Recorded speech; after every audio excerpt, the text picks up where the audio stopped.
In the last days, it will be difficult to be a Christian. We are in the last days, mga kapatid.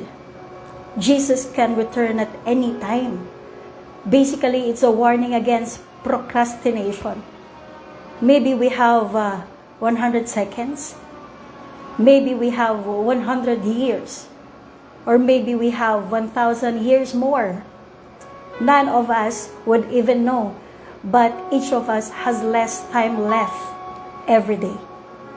In 2 Timothy chapter 3 verses 1 to 7, mababasa po natin dito ang mga huling salitang binitawan po ni Pablo kay Timoteo. At ang sabi niya, dapat mong malaman na sa mga huling araw ay darating ang mga panahon ng kaguluhan. Sapagkat ang mga tao'y magiging maibigin sa sarili, maibigin sa salapi, palalo, mapagmataas, mapagsamantala, suwail sa magulang, walang utang na loob, at lapastangan sa Diyos. Sila'y magiging walang pagmamahal sa kapwa, walang habag, mapanirang puri, walang pagpipigil sa sarili, marahas at walang pagpapahalaga sa mabuti. Sila'y magiging mga taksil, padalos-dalos, mayabang, maibigin sa kalayawan, sa halip na maibigin sa Diyos. Sila'y may anyo ng pagiging makadiyos, ngunit hindi naman nakikita ang kapangyarihan nito sa kanilang pamumuhay. Iwasan mo ang ganyang uri ng mga tao. May ilan sa kanila nagagamit ng panlilinlang upang makapasok sa mga bahay ng mga babaeng madaling maninlang. Ang mga babaeng ito ay inuusig ng bigat ng kanilang mga pagkakasala at itinutulak sa sarili nilang pagnanasa. Lahat na gusto matutunan ng mga babaeng ito, ngunit kailanmay hindi nila nauunawaan ang katotohanan. Tinuro po ng mga pastor ang mga tao sa huling araw sa pagpapatuloy po sa number 16, in the last days, people will be high-minded. In the Bible, high-minded defines to have an arrogant heart. Arrogante, proud sa sarili, ma-pride. Walang ibang iniisip kundi ang sarili. Tingin nila sila ay very, very important persons. These are the people who are lack of dependence of God. High-minded, ang meaning niyan ay high moral. Pero ang tinutukoy sa pag-uusapan po natin ngayong hapon na ito ay yung patungkol sa pagiging arrogante. Dapat lalakad sa red carpet, parang mga Pariseo na pagdadaan dapat may pamusiko pa. Dapat may pagkilala. Parang self-righteous. In International Standard Bible Encyclopedia, high-minded defines as mababangis ang loob. These are the people who are not humble. They're always trying to prove themselves. They're always trying to impress others. They don't want to admit their mistakes. May mga karatula po tayong nakikita, beware of dogs. Kung makikita po natin yung ganitong karatula, ano po bang dapat gawin natin? We are going to stay away from that house. Amen po ba? Bakit? Kasi delikado May warning na So question, mga kapatid, bilang isang Kristiyano, what do you think the most dangerous spiritual toxin? Sinabi po ng Bible, warning, beware of pride. Be humble. Mga kapatid, pride is so deadly. Nakakamatay. In Proverbs chapter 16, verse 5, it says, everyone who is proud in heart is an abomination to the Lord. Assuredly, he will not be unpunished. Abomination means kinasusuklaman. In Tagalog version, mga kapatid, it says, Kinasusuklaman ng Panginoon ang mayayabang at tiyak na sila'y parurusahan. Galit ang Panginoon sa mga taong mayayabang. In 1 Peter chapter 5, verse 5 says, God is opposed to the proud. In this verse, mga kapatid, the word opposed is a military term. It describes an army that is organized to fight the enemies. In this verse, sa binasa po natin sa 1 Peter 5, verse 5, God orchestrating His army against the proud.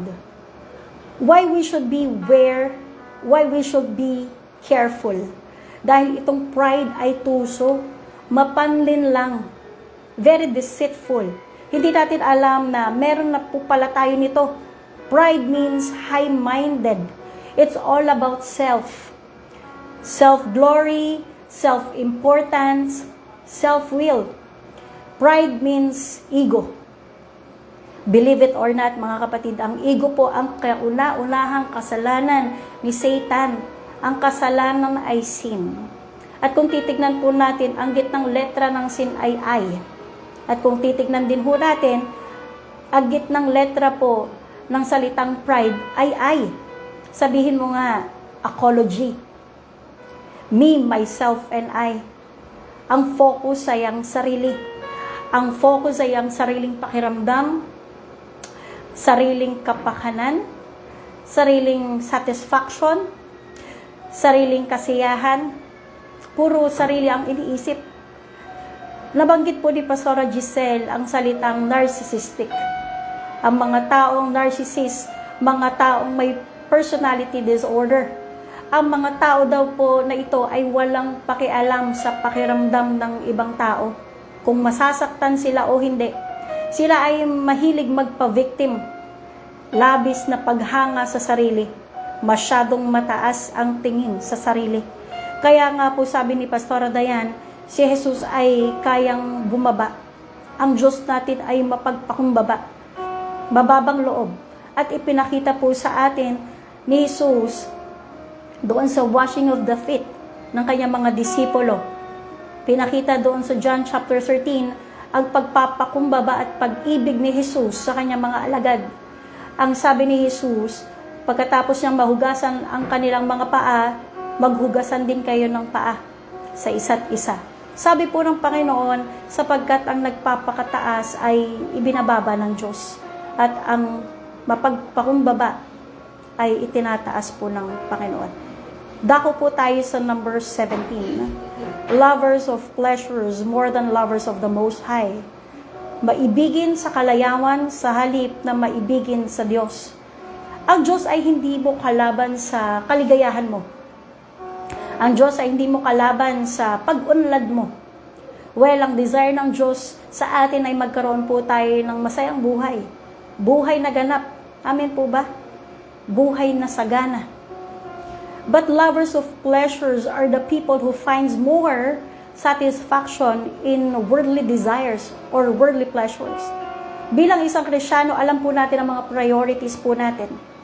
Alam po natin ang mga limitasyon po natin. Kung alam po ba natin kung ano po yung mga uunahin at yung mga dapat unahin natin. Madalas sa mga tao po ngayon ay napaka-techy. Mapabata, matanda, gumagamit na po ng cellphone. Ang cellphone po natin ay napakaraming pwedeng gawin.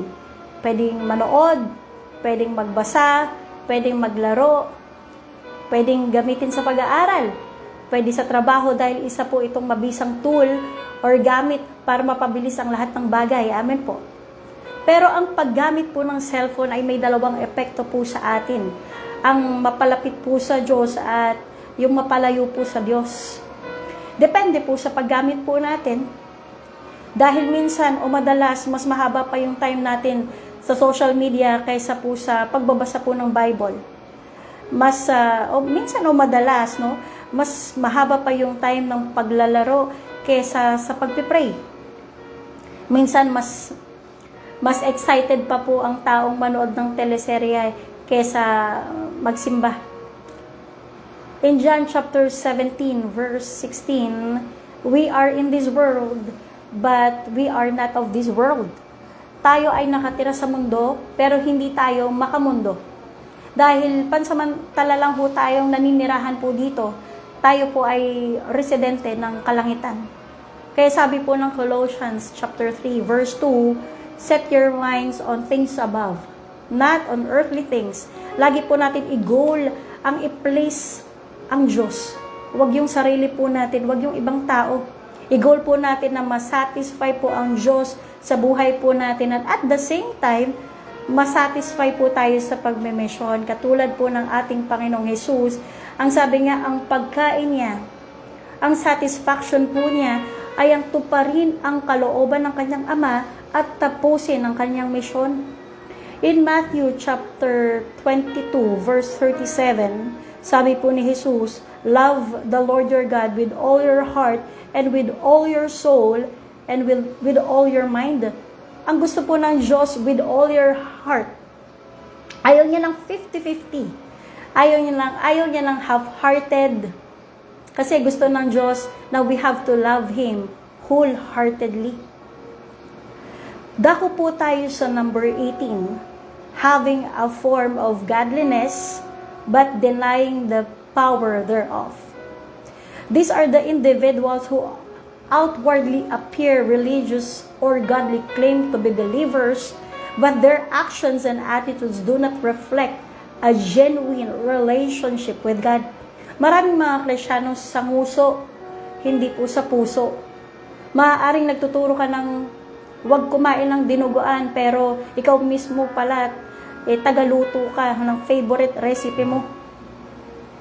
Maaaring sa loob ng simbahan, banal ka, pero sa pag-uwi, may sungay at buntot pala.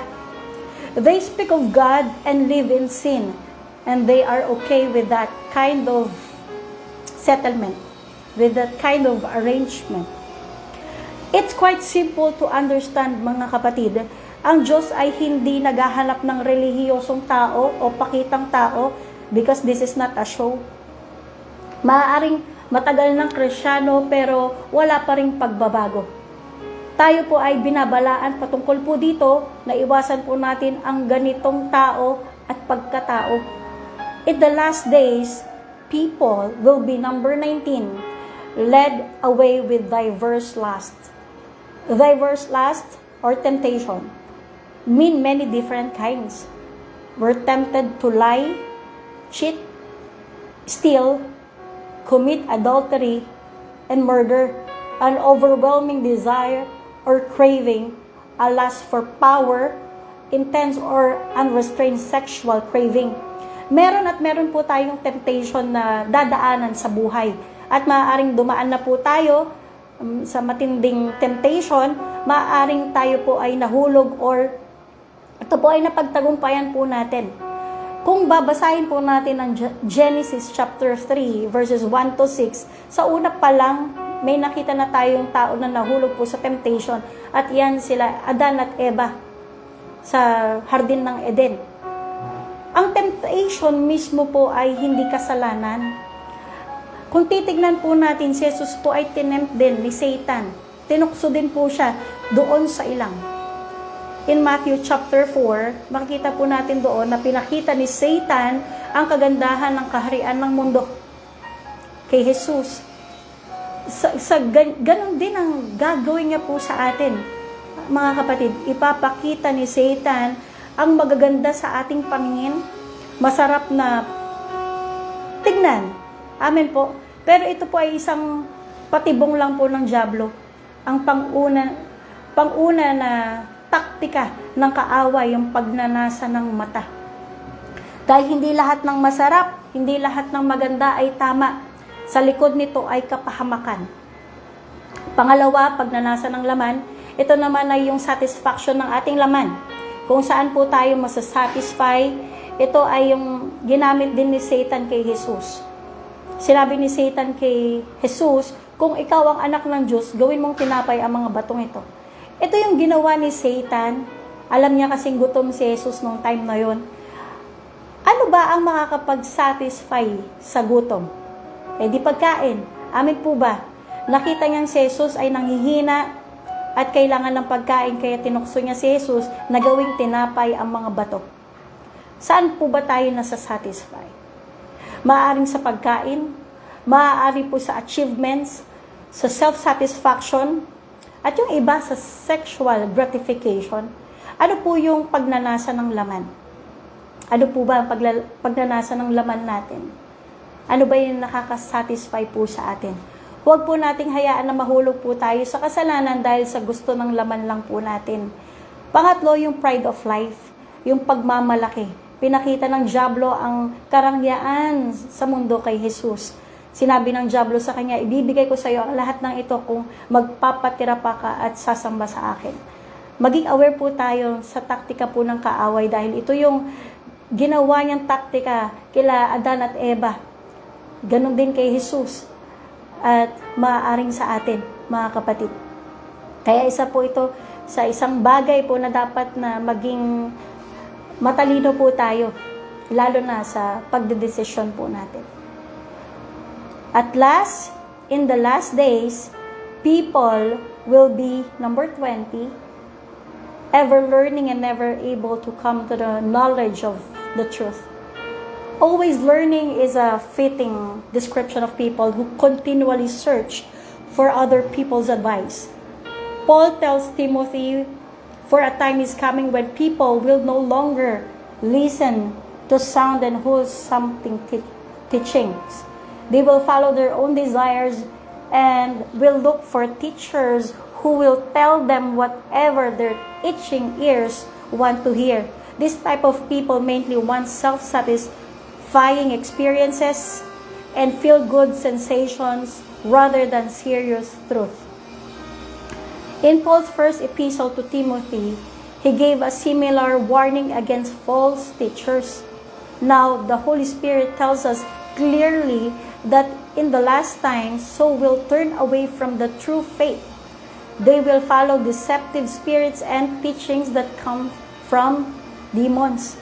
The inclination to follow deceitful teachings is not unique to women nor to the end times. Since the early days of the church, both men and women have been always learning the latest faddish teachings and self-pleasing doctrines. Maraming mga Kristyano na gusto na lang na marinig yung mga sugar-coated doctrines o teachings. Pero alam niyo po ba mga kapatid, kapag sugar-coated teachings, ang naririnig po natin, ito ay null and void. Walang bisa, walang benefit po sa atin. Ang kailangan kasi natin yung truth. In John chapter 8 verse 31 says, the truth shall set you free. Ang katotohanan na alam mo ang magpapalaya sa'yo and not the sugar-coated doctrines. Kino-cover up mo lang yung sin, gina-justify mo lang, pero alam mo ang kasalanan, itinatry mo pang lumusot. Tinitwist mo yung gospel for your own benefits. Parang yung kasalanan, binalutan mo ng asukal, kaya masarap sa panlasa mo. Pero alam niyo po, yun yung feeling na parang ligtas ka eh. Pero sabi nga, until you die for all eternity, separated from the only cure, ang katotohanan ng gospel. Yun yung cure, yun yung gamot, yung katotohanan sa gospel ni Jesus. Kaya nga, ang sabi po ng Bible, my people perish because of lack of knowledge. Porket magandang pakinggan yung teaching, kakampihan ka na niya sa gusto mo. Katulad ng isang mega church pastor, ang sabi niya, hindi na niya ituturo yung about hell sa congregation niya. Bakit? Kasi sabi nga, impyerno na daw yung buhay ng mga tao sa labas, sa family nila, sa trabaho nila. Kaya, hindi nga na ituturo yung about hell. Amen po. Kaya ang madalas tinuturo ng pastor na ito, hyper grace. In Matthew 7:21 says, Jesus Christ says, that not all Christians will enter into the kingdom of heaven, but only the one who does the will of the Father who is in heaven. Sinasabi po ni Jesus po dito, claiming to be a follower or worshiping God is not enough. True discipleship requires actively living out God's will. Ang Diyos ay naghahanap ng misyonero na magtutuloy ng kanyang sinimulan. Available ka ba? Graduate po tayo with flying colors. Matira, matibay. Sabi nga po ng Bible, ang lahat ng may pandinig ay makinig. Dito na po magtatapos ang ating Bible study. Tayo po ay manalangin. So God, Ama, sa pangalan ng Panginoong Jesus, Lord, maraming salamat for this wonderful afternoon. Salamat sa mensahe mo, sa reminder mo sa amin, sa pagtuturo mo sa amin.